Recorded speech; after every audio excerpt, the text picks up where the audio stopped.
आप देख रहे हैं सैफ न्यूज़ मालेगांव। सामान्य रुग्णालय जो है वो 200 बेड का है और वहाँ पे जो भी पेशेंट ट्रीटमेंट को आता है उनको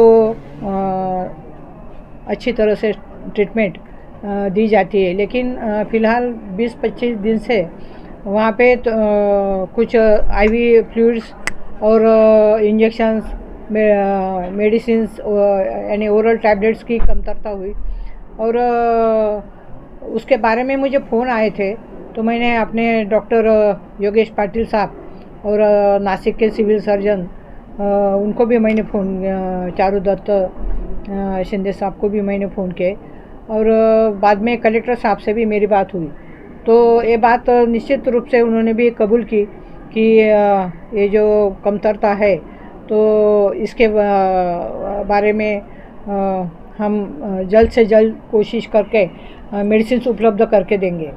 और मुझे एक बात की खुशी है कि डीपीडीसी के माध्यम से 7 करोड़ 25 लाख रुपए मंजूर हो गए हैं और वो ऑर्डर भी सिविल सर्जन साहब ने मुझे भेजी है।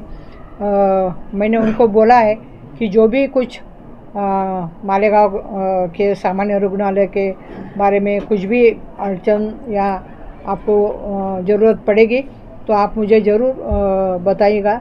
मैं इसके आगे भी मैं सहयोग दूंगी और 2 महीने का बफर स्टॉक इसके आगे मैंने उनको बोला है कि वो ज़रूर आप प्रिजर्व करके रखो और जब भी मेडिसिन्स ख़त्म होने की यानी समय आएगा तो वो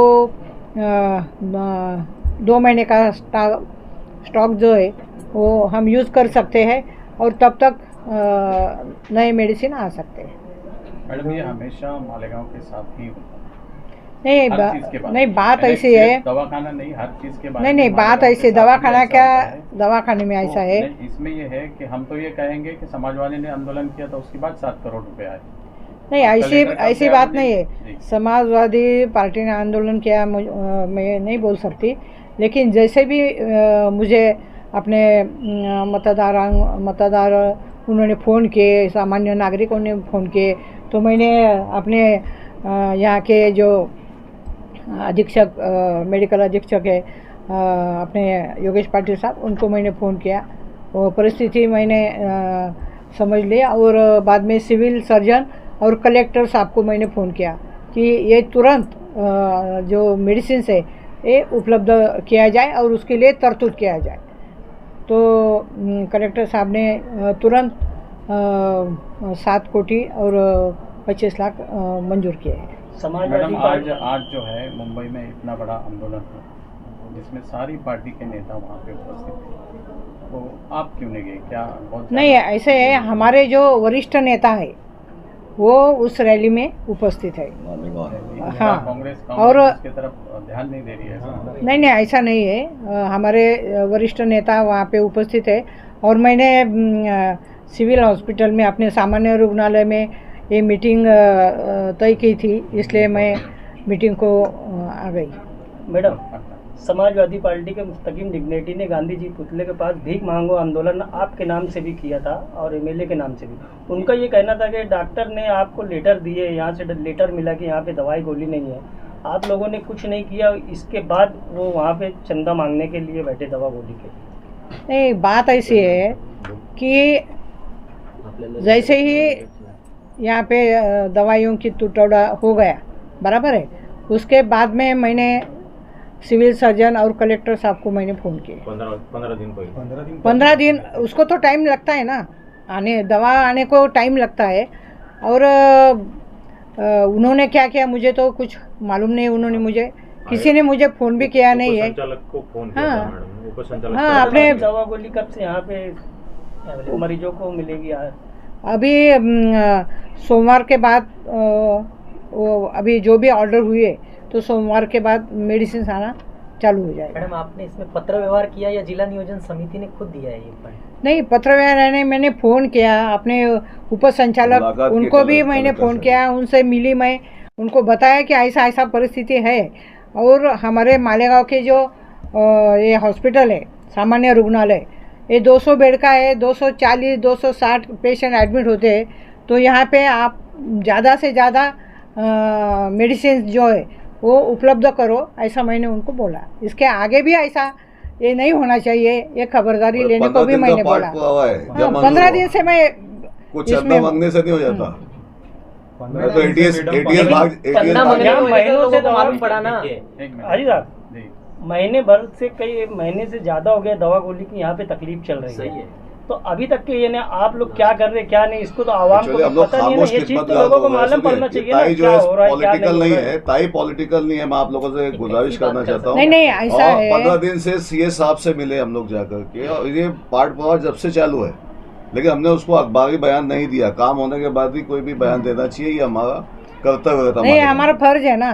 जिधर भी कुछ भी कमतरता है या दिक्कत है तो ऊपर राज्य शासन है, केंद्र शासन है, उनको बताना हमारा काम है। और वो कोशिश हमने किया है। मोबाइल जब रिकॉर्ड हो रहा था, नहीं मोबाइल आप जब आप सुन रहे थे, जब मोबाइल का ये चालू था तो उस वक्त ही उन्होंने बोला कि आपकी वजह से पेमेंट। आप काम कर रहे हो इस मामले में, हम ये नहीं कह रहे हैं कि आप काम नहीं कर रहे, काम आप कर रहे हैं, पत्र व्यवहार कर रहे हैं, लेकिन ये लोगों में ये चीज मालूम नहीं है ना कि आप ये कर रहे हैं कि नहीं कर रहे हैं।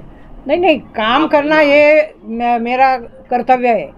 हर बात मैं लोगों के पास नहीं जाती हूँ, लोगों को नहीं बताती हूँ, क्योंकि ये हमारा रूटीन काम है। जिधर भी कुछ भी प्रॉब्लम आए तो वहाँ पे जाने का। अभी अतिवृष्टि हो गई तो मतदार संघ में हम गए, वहाँ पे खेतों में गए, वो सब पानी की। हमारे साथ तहसीलदार थे, प्रांत थे, तो हर बात हम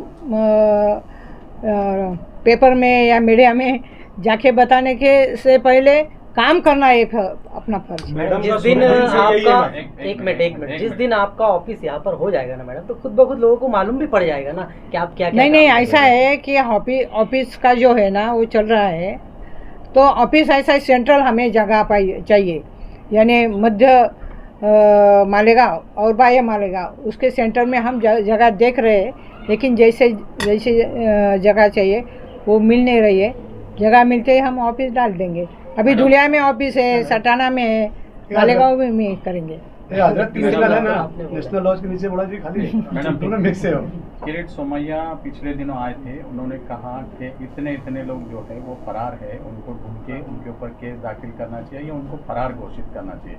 यानी अब ये मामला जो है आखिरी स्टेज पे पहुंच गया। हमने उनसे ये भी पूछा कि क्या आपको ये बात लग गई कि कांग्रेस के उम्मीदवार को 1,98,000 वोट मिले थे, तो क्या ये मालेगांव उसकी सजा भुगत रहा मालेगांव? ऐसा कुछ भी नहीं है। वो जो है ना वो कुछ भी नरेटिव कर रहे हैं, बीजेपी ने उनको छोड़ा है, और वो जो बात कर रहे हैं वो उसमें बिल्कुल सत्यता नहीं है। यहाँ पे कोई भी बांग्लादेशी उनको मिला नहीं, उन्होंने ऐसा रोहिंग्या मिला नहीं। जो भी उन्होंने उनके कहने से सीएम साहब ने एसआईटी की चौकसी यहाँ पे बिठाई, कुछ मिला नहीं। और चार्जशीट में भी कुछ नहीं मिला। आप ऐसा कुछ करेंगे कि एसआईटी की रिपोर्ट पेश हो जाए या एसआईटी की जांच बंद हो जाए? नहीं, ऐसा है कि एसआईटी की जो जांच है वो 3 महीने 4 महीने चलती है, अभी तो ख़त्म होने को ही आई होंगी। तो वो जो रिपोर्ट है वो सीएम साहब को भेजेंगे। मैडम, जिन लोगों का जन्म दाखिला रद्द हुआ उनको नया दाखिला भी नहीं दे रहे हैं। नहीं, अभी उनको देना पड़ेगा ना। कुछ टेक्निकल प्रॉब्लम की वजह से अगर रद्द हुआ है तो उनको देना पड़ेगा। जो भी कागज़ पत्र अगर अपने लोग उनको देंगे तो उनको दाखिला देना ही पड़ेगा। मैडम, डिलीवरी के ताल्लुक से कुछ मीटिंग में बात हुई थी, डिलीवरी पेशेंट यहाँ पे आते हैं उनको रिफर धुलिया कर दिया जाता है। नहीं, ऐसा है कि डिलीवरी के जो पेशेंट आते हैं, जो इमरजेंसी पेशेंट होते हैं, यानी टॉक्सिमिया ऑफ प्रेगनेंसी, तो उनको आईसीयू में रखना पड़ता है। 24 तास उसके ऊपर निगरानी होती है। अगर बेड है तो रखते, अगर नहीं है तो वो रिस्क रहती है, तो वो पेशेंट हो धुलिया या नासिक भेजते हैं। ठीक है।